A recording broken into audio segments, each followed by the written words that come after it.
CHU de Cannes, je ne sais pas s'il y en a beaucoup. Au CHU de Nice, vous croiserez des patients partenaires.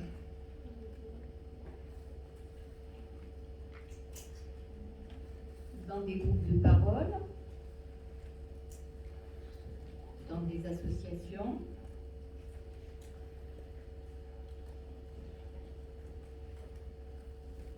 Alors moi j'aime bien intervenir à la source auprès des étudiants infirmiers pour leur expliquer ce qu'est un patient expert. Pas qu'ils se sentent perdus en arrivant dans un service et se demander c'est quoi un patient expert.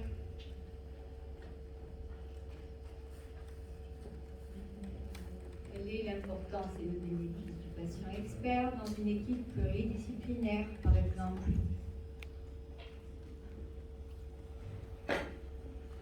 Que peut apporter le patient expert de plus aux soignants?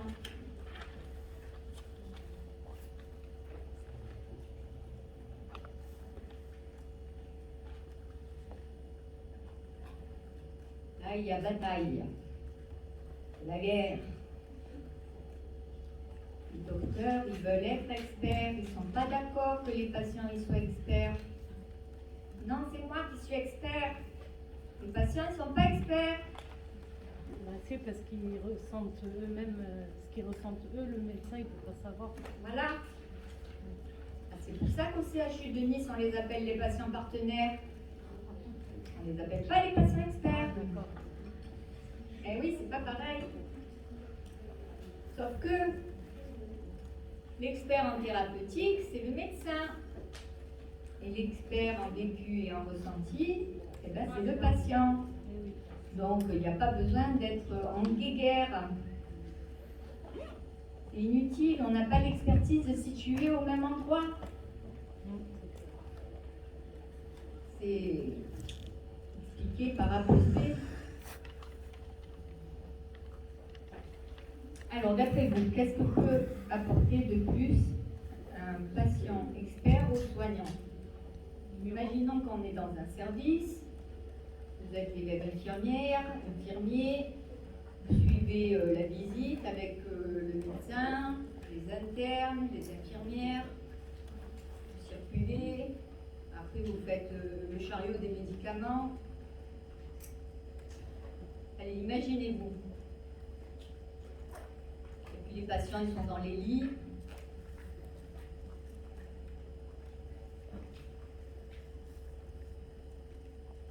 Puis tiens, il y a un petit patient expert qui passe là.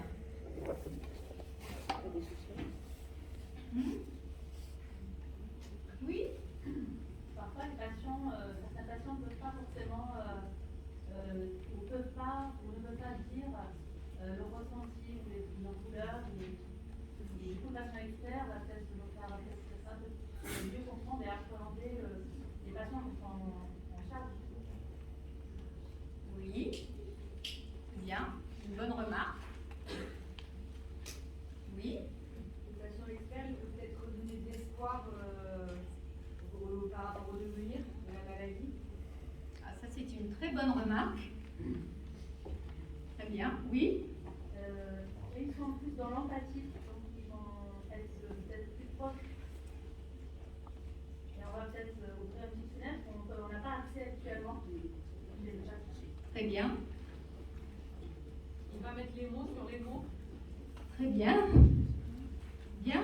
Je suis très étonnée par ces remarques. Bravo. Ben, moi, je vais vous dire, il va peut-être... Oui. Il va donner des conseils aux soignants pour la prise en charge. Oui, très bien. Et puis les thérapeutiques, ça soigne que la maladie, alors que peut-être le patient expert, il va faire toutes les autres choses de la vie qui ne sont pas forcément que traiter la maladie, mais tout ce qui en découle sur la vie.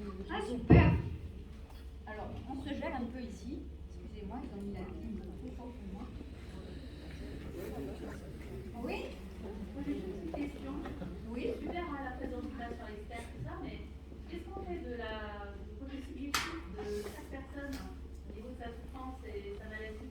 Parce qu'on n'est pas tous pareils, on va parler de la même manière.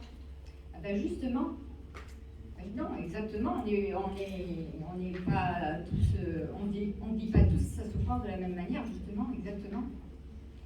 Ben, on va traiter la souffrance chacun à sa manière.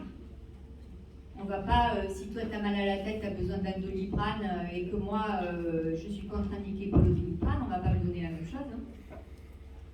Voilà. Donc il faut gérer en fonction des personnes. Chacun sa douleur, chacun son traitement.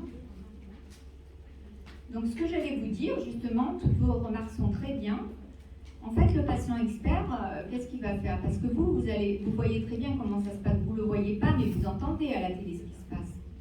On ferme des lits parce qu'il n'y a pas de personnel, on ferme, c'est la cata à l'hôpital, c'est ceci, c'est cela. Bon, vous voyez bien que on est débordé de travail, vous allez sûrement courir, vous allez voir, il y a beaucoup de boulot, on n'a pas le temps de se pencher au chevet du patient et de lui tenir la main pendant un quart d'heure. Sinon, si on se met à tenir la main du patient pendant un quart d'heure à chaque patient quand vous en avez 30, vous restez de 7h du matin jusqu'à minuit et vous ne rentrez pas chez vous. Est-ce que vous avez le temps de faire ça? Non, vous aimeriez bien. Voilà, mais c'est pas possible. Bon, le patient expert peut-être aura un peu plus de temps pour se pencher sur le cas de certains patients qui lui incombent parce que peut-être il aura certainement des pathologies pour qui il est expert, donc, et il ira voir les patients qui lui incombent et il se penchera sur leurs problèmes. Les gens se confieront à lui et lui ira après, puisque lui il a le temps. C'est son boulot, il est bénévole, ou il est rémunéré, ou il est, peu importe son job. Je ne sais pas comment il sera pris en charge par la structure avec laquelle il travaille. Et il ira vers les soignants, il fera son petit rapport et au moins il y aura une espèce d'alliance avec un partenariat et il pourra rapporter ce qu'il a recueilli comme sentiment, comme ressenti, comme voilà. Donc, ça peut quand même être un bénéfice. Voilà. Ça c'est dans l'idéal, hein. Moi, j'ai pas fait des groupes de parole, des groupes partenaires à l'hôpital. Ils n'ont pas voulu. Ils ont dit qu'ils préféraient pas qu'il y ait du personnel hospitalier qui allait faire patient partenaire avec eux. Donc, ils m'ont dit non. Et bon, j'avais postulé quand même. Je suis quand même un pitbull. Je me suis dit, j'y vais quand même. Mais non, ils m'ont jeté. C'est pas grave, vendredi, ils m'ont quand même dit de venir faire un cours patient expert, donc ils me veulent quand même. C'est un truc de fou. Bon, bref. À part ça, à la fac de médecine, ils font un truc de fou. Ils embauchent des acteurs pour faire des faux malades. Je sais pas si vous avez entendu ce truc. Ah, c'est comique. Ils embauchent des gens pour simuler une crise cardiaque, par exemple, des acteurs. Pour que les étudiants ils apprennent en médecine. Alors j'ai dit prenez des patients experts qui ont eu des vraies crises cardiaques. Hein, non? C'était pas bien ça? Prenez une nana qui a fait 2 AVC pour faire patient expert par exemple. Moi je veux bien y aller. Moi je trouve que ça serait cool. Je peux leur faire la bouche tordue, je marche plus. Enfin, bref. Ça pour dire quoi, mais c'est hallucinant. Bon, c'était un aparté pour vous faire un peu détendre et rire. Mais voilà. Donc tout ça pour dire qu'on pourrait aller vers une alliance thérapeutique entre le patient expert et le thérapeute, dans l'idéal. Voilà.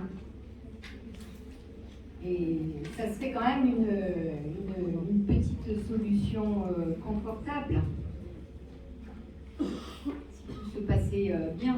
Alors, c'est ce qu'ils comptent faire au CHU de Nice. Ici, je ne sais pas, parce que notre cadre n'est pas dans le coin, mais je ne sais pas si à Simone Veil, ils ont des patients partenaires ou des patients ressources. Je ne suis pas la moindre idée. Mais bon, vous ferez un petit retour.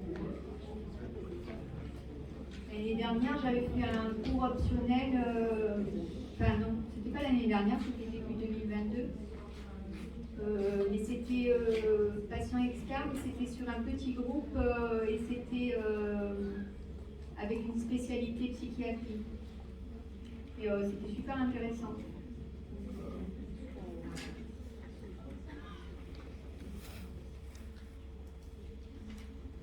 Donc le bénéfice, il est pour le patient qui participe en partageant son vécu et ses ressentis. Et donc il vit mieux sa pathologie en maîtrisant et en étant acteur. Le bénéfice donc, pour le thérapeute qui utilise les ressources de son patient pour mieux appréhender la pathologie et mieux comprendre ses ressentis. Ça peut être dans tous les domaines. Ça peut être dans le cabinet médical aussi. Moi, quand je vais voir mon médecin traitant, pour ma pathologie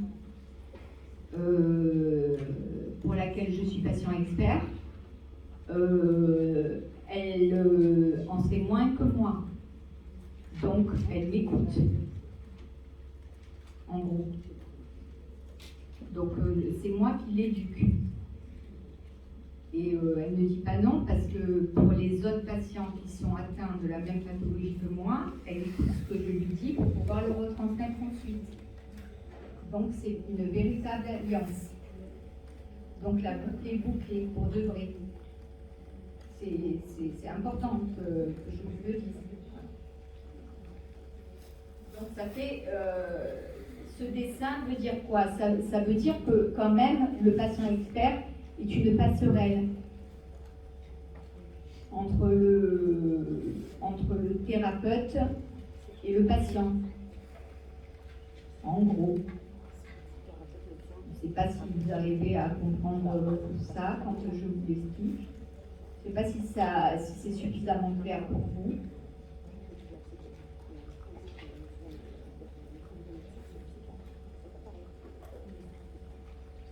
Ça permettra aux médecins d'avoir une prise en charge vraiment adaptée à chaque patient et vraiment affinée pour chaque patient. Comme on disait, pour la prise en charge de la douleur. Alors, je suis venue accompagner aujourd'hui avec un jeune homme. Nous avons la même pathologie, une pathologie de douleur chronique. Nous n'avons pas le même traitement. Nous avons une prise en charge affinée de notre douleur, une douleur chronique, et nous n'avons pas le même traitement. Voilà. D'où l'importance de bien prendre en charge les patients, d'écouter leur vécu, leurs ressentis, et d'adapter finement en fonction de chaque patient le traitement et qu'il soit vraiment adapté.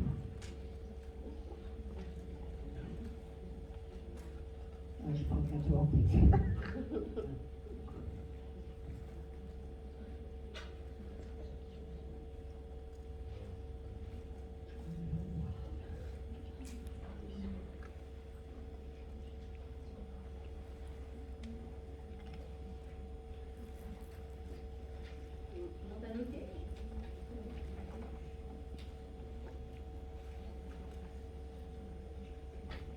Je l'ai déjà dit. Je ne l'ai pas relu depuis le mois de février. Vous voyez, je le connais par cœur quand même. En tout cas, après, j'ai révisé hier soir. J'avais peur. Non, c'est pas vrai, j'ai jamais peur.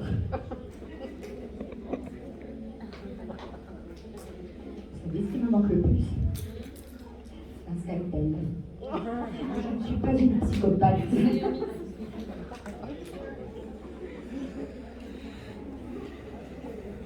Et j'adore rire. Là, ça me fait du bien de sourire un peu. Merci. Je crois que je vais faire un one-man show finalement.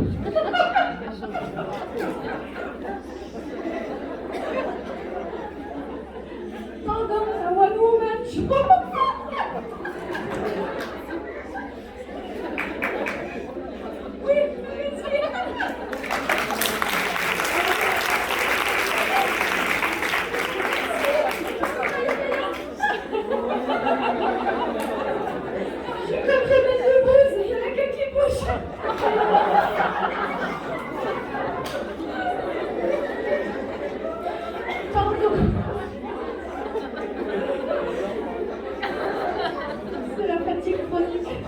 plaisir rigoler.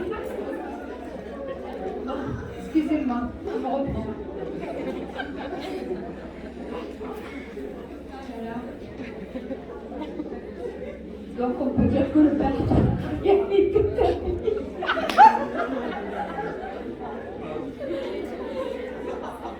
On peut dire que j'arrive bien à vivre avec ma maladie. Vous voyez, c'est dur. Mais je fais des efforts.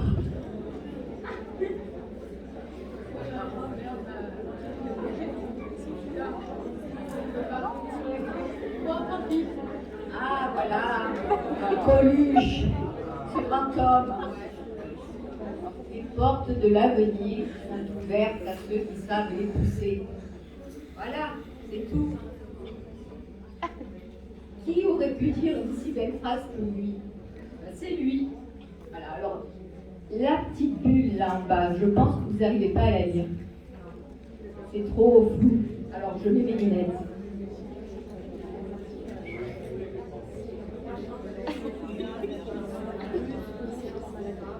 Alors, le titre, c'est le patient expert. Le métier a changé. Il y a des patients qui en savent plus que nous sur la maladie. Voilà. Possible. Donc, ils ont chacun une pancarte. Mais pour moi aussi, c'est difficile à lire. C'est des professions médicales et Oui, c'est paramédicales. ça. Il y a l'oncologue, le machin. Je l'ai trop agrandi, j'aurais dû la laisser plus petite. Alors tout ça pour vous dire que, en gros, quand on est atteint d'une pathologie chronique, bon là je reprends mon sérieux parce que c'est la vérité, mais il faut, et ça c'est un très long parcours, un parcours de plusieurs années. Il faut savoir tourner la page. Il faut savoir s'adapter. Il faut savoir se servir de ses ressources. À savoir qu'en nous, on regorge de ressources. Alors on se dit, quand on tombe malade, je ne vais jamais y arriver, pourquoi moi, pourquoi ça tombe sur moi, et voilà, et est-ce que j'ai mérité ça, et oui, pourquoi c'est pas tombé sur le voisin, ce con qui me fait chier, oui, c'est vrai, pourquoi? Eh bien parce que c'est comme ça, c'est la vie, il n'y a pas d'explication, hein. Voilà.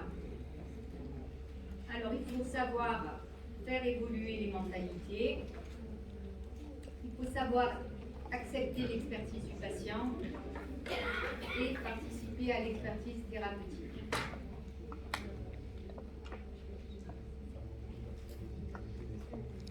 Et voilà ma conclusion. Mais c'est pas fini. Non, ce serait ça. On n'a pas prévu 2h30 pour faire une conclusion la main. L'espoir, hein. Ah, il ne pas vous tirer à quelle heure il est? 15h. Ah non. Voilà. Donc, ça c'est ma prose. Parce que je vais vous dire ce que je suis devenue quand même. N'oublions pas qu'une page est à tourner pour démarrer une histoire différente. Chacun à son rythme, en s'adaptant aux contraintes imposées par la ou les maladies. Un changement de vie et ou une adaptation sont indispensables pour aller de l'avant. Nous regorgeons de ressources personnelles en nous. Il convient de les faire émerger au moment opportun pour en tirer le meilleur des parties avec un regard neuf. Pour faire évoluer les mentalités des experts thérapeutiques afin qu'ils acceptent l'expertise des patients chroniques comme nous, placés au niveau du vécu et du ressenti et de l'éducation thérapeutique pour pousser cette porte qui s'ouvre vers un avenir adapté. il s'agit quand même de garder beaucoup d'humanité, d'écoute et de bienveillance dans tout cela. Humanité, écoute, bienveillance, ça vous évoque quelque chose quand même. Bien, j'espère.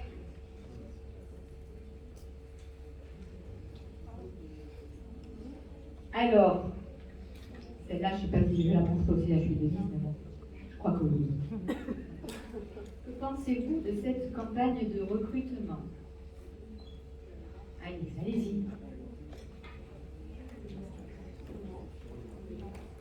L'année dernière, au mois de février, j'ai eu plein de réponses. Hein.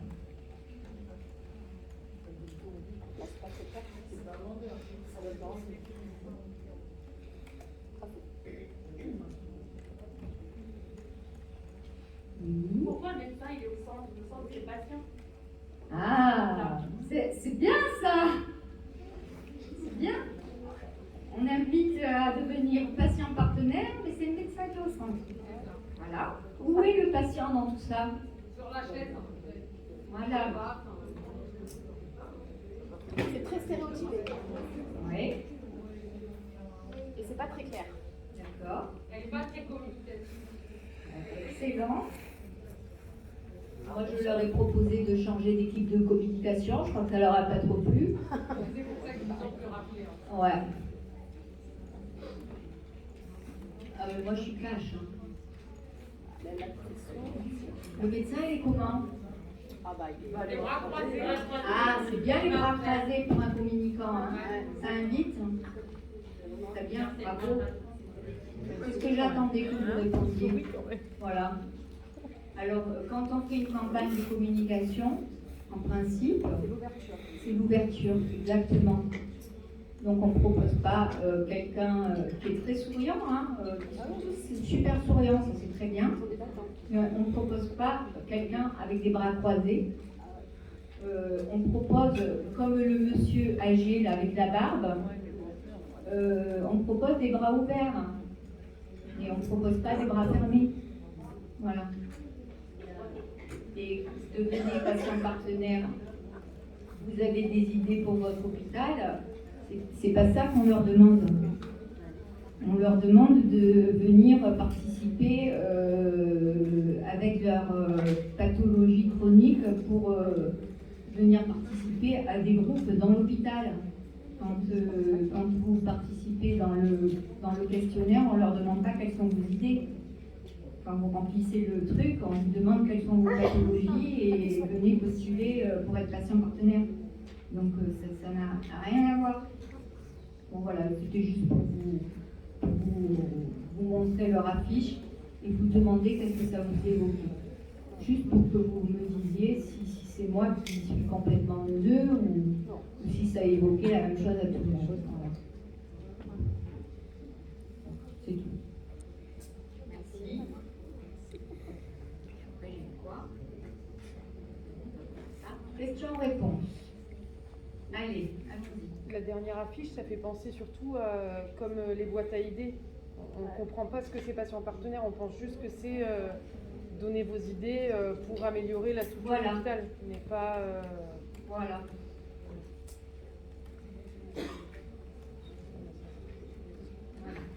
Donc maintenant, j'aimerais, si vous avez des questions à poser sur le patient expert, en gros, par rapport à... Est-ce que vous voulez qu'on rallume un peu la lumière dans la salle ou non? Oui.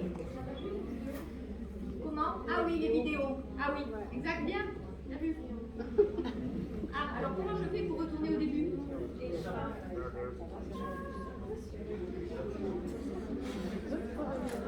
J'ai trouvé.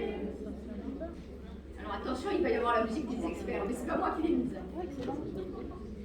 Alors l'émission dit il y a 4.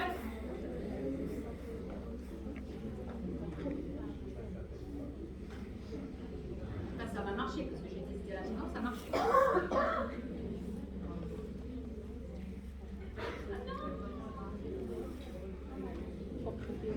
marche pas, je prends un ordinateur. Non, il faut cliquer sur le lien, je pense.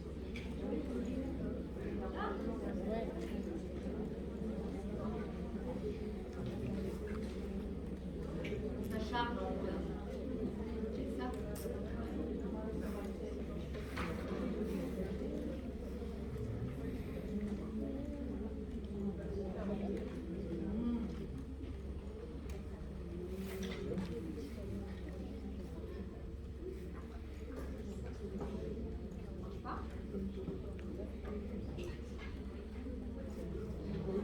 Sinon, appelez directement sur YouTube. Si vous. Ouais, voilà.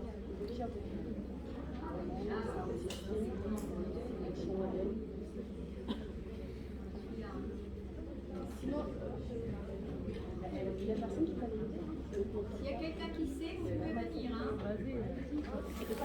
Je l'ai remis sur YouTube et tu me passes sur Il faut copier le lien, je copie le lien. En fait, je fais un copier-coller puis tu retournes dans YouTube.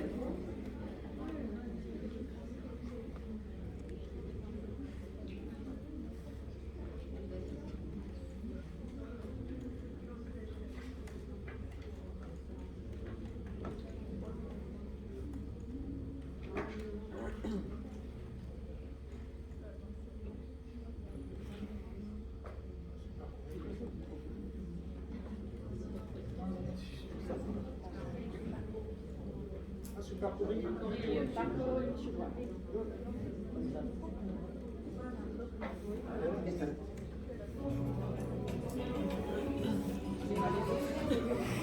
Vous savez peut-être pas, ben nous sommes là justement pour ça, pour vous informer. Il existe depuis peu en France une université des patients. Donc, vous connaissez l'université pour former des médecins par exemple, mais là on forme des patients. Pourquoi on les forme? On les forme sur quoi d'ailleurs? Alors c'est, il faut le dire déjà, c'est vraiment une première, parce que c'est la première fois qu'il existe une université des patients qui en plus va diplômer ces patients. C'est-à-dire que ce sont des patients... Alors, pour expliquer un petit peu, il faut revenir sur le contexte de notre époque. On est dans une époque où les patients ne sont plus passifs, ils veulent discuter avec les médecins, prendre part aux décisions médicales. Certains patients, vous savez, sont très savants sur leur maladie. Il y a des patients atteints de maladies chroniques qui connaissent parfaitement leur maladie.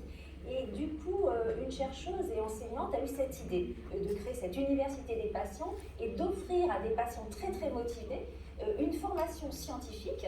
Hein, c'est à l'université Pierre et Marie Curie que ça se passe, donc avec des cours, des examens à passer, puis des diplômes à la clé. Hein, aujourd'hui, alors 123 patients sont diplômés, ils ont un DU, c'est-à-dire diplôme universitaire d'éducation thérapeutique des patients, et ils ont le titre de patient expert. Alors qu'est-ce qu'ils font effectivement de ce fameux diplôme? Et bien, ils vont pouvoir travailler avec des équipes soignantes, ils vont travailler auprès de patients qu'ils vont pouvoir aider, ils vont travailler aussi même auprès par exemple de politiques ou de grandes instances de santé. Donc ils seraient rémunérés pour ce travail? Oui, bien sûr. Alors, certains peuvent travailler bénévolement, mais d'autres vont être payés pour travailler et donc exploiter ce nouveau diplôme qu'ils ont eu. Alors, donc à quoi vont-ils servir exactement? Réponse en image.